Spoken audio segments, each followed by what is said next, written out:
আসসালামু আলাইকুম রহমতুল্লাহি ওবরকাতুহু।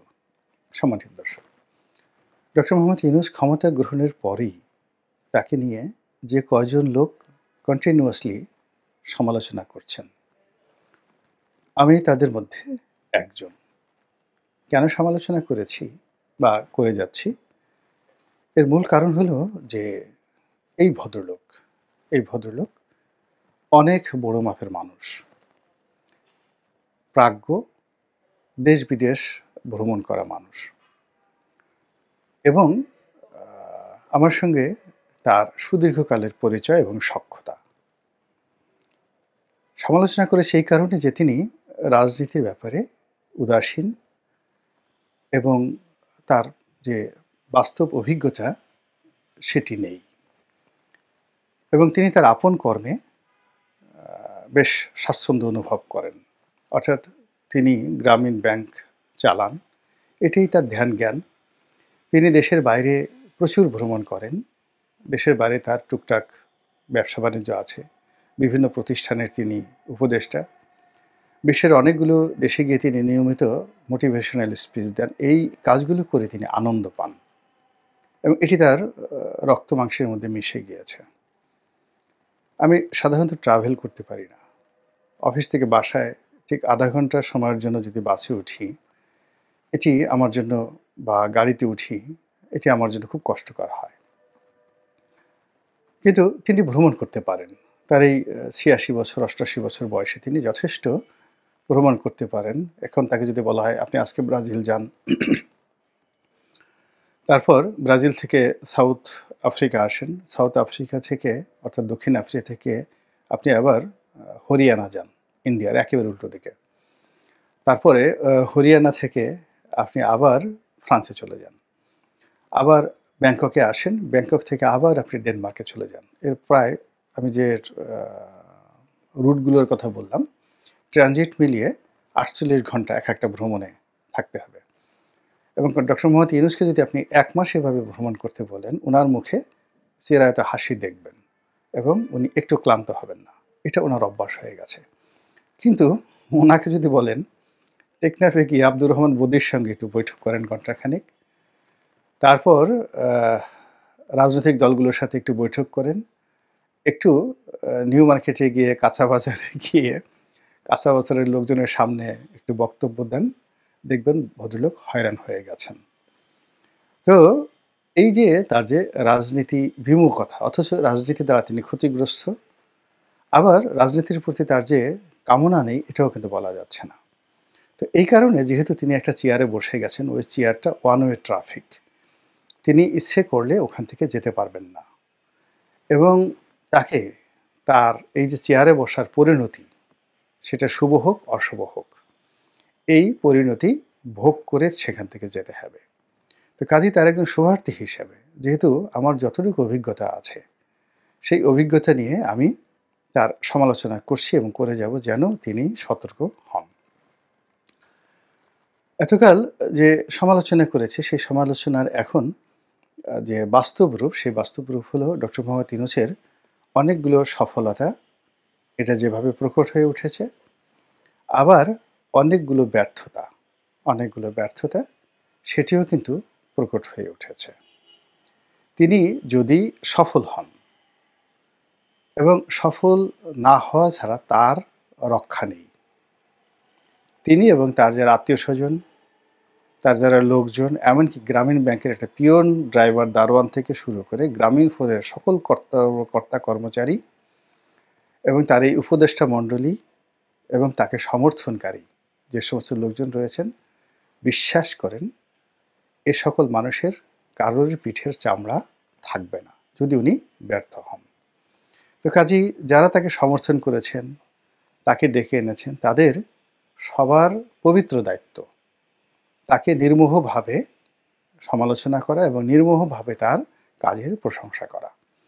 তো সেই প্রশংসা করাগুলো যা তাকে ইন্সপায়ার্ড করবে, একই সঙ্গে তার সমালোচনা যদি করা হয় মান সম্মান সহকারে, যেন তিনি হতাশ না হয়ে সতর্ক হয়ে পড়েন। আমি সাধ্যমতো চেষ্টা করেছি তাকে অশ্রাব্য, তারপরে যে আমি শেখ হাসিনাকে নিয়ে যে সকল কথা বলেছি, তার ১০০ ভাগের ১ ভাগ কথাও কিন্তু তাকে নিয়ে বলিনি, কিংবা অতীতে তারেক রহমান সাহেবকে নিয়ে, বেগম খালেদা জিয়াকে নিয়ে, বিএনপিকে নিয়ে যে কথাগুলো বলেছি, এখনও যে কথাগুলো বলি, ওইরকম ভাষায় কিন্তু আমি আসলে তাকে নিয়ে কখনো বলিনি। এর কারণ হলো তার যে বয়স, এই বয়সে অভিমানটা খুব বেশি হয়ে যায় এবং হতাশা মানুষকে খুব পেয়ে বসে তার এই বয়সে। তো সেই কারণে আমি ধীরে সয়ে তারপরে তার সমালোচনা করি, এক।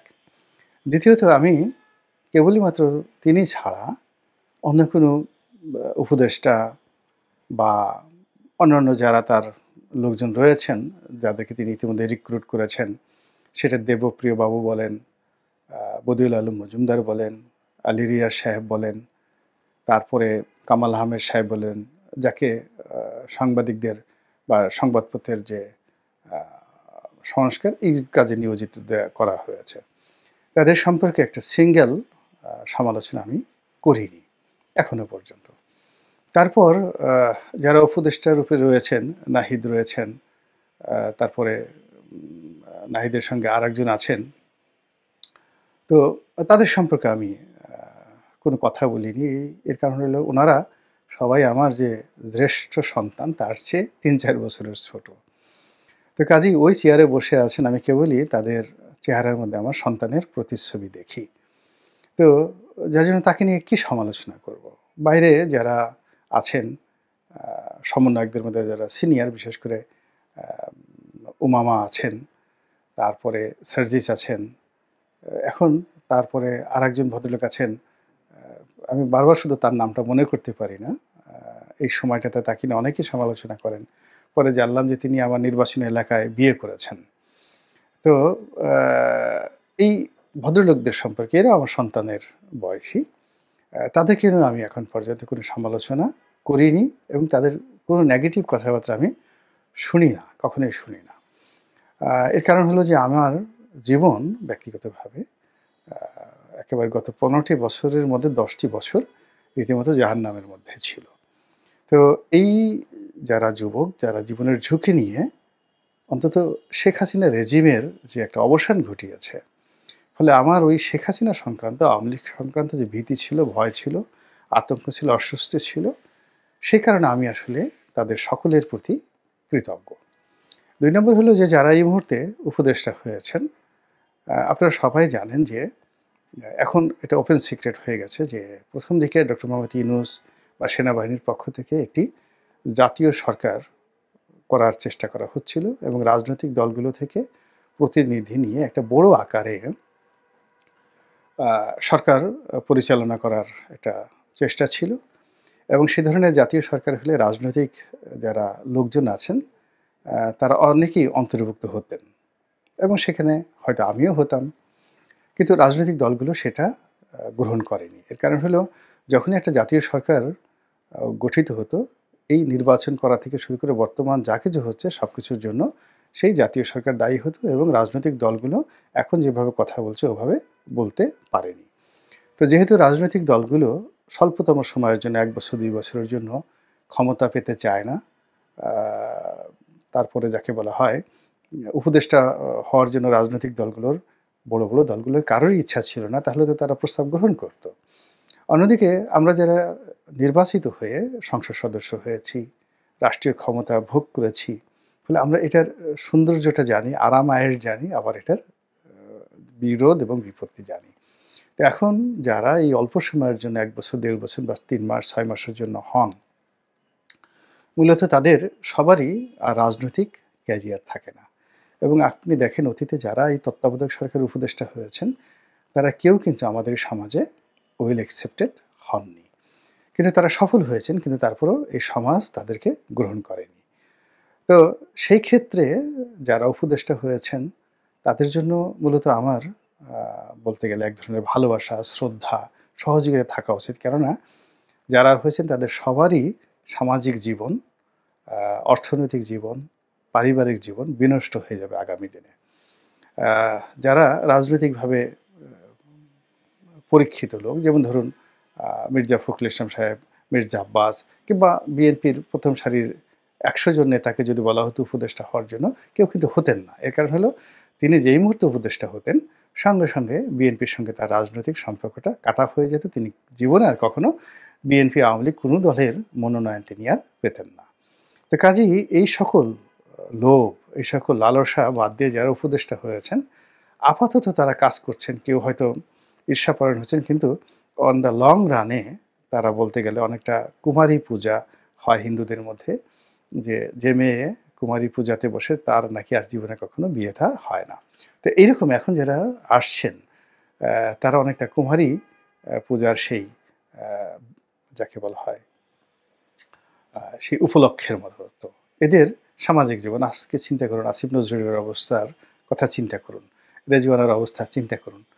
ওনারা আগামীতে টেলিভিশনে গিয়ে কোনো কথা বলবেন, একা একা রাস্তায় চলবেন, এটা একেবারে অসম্ভব বিষয়।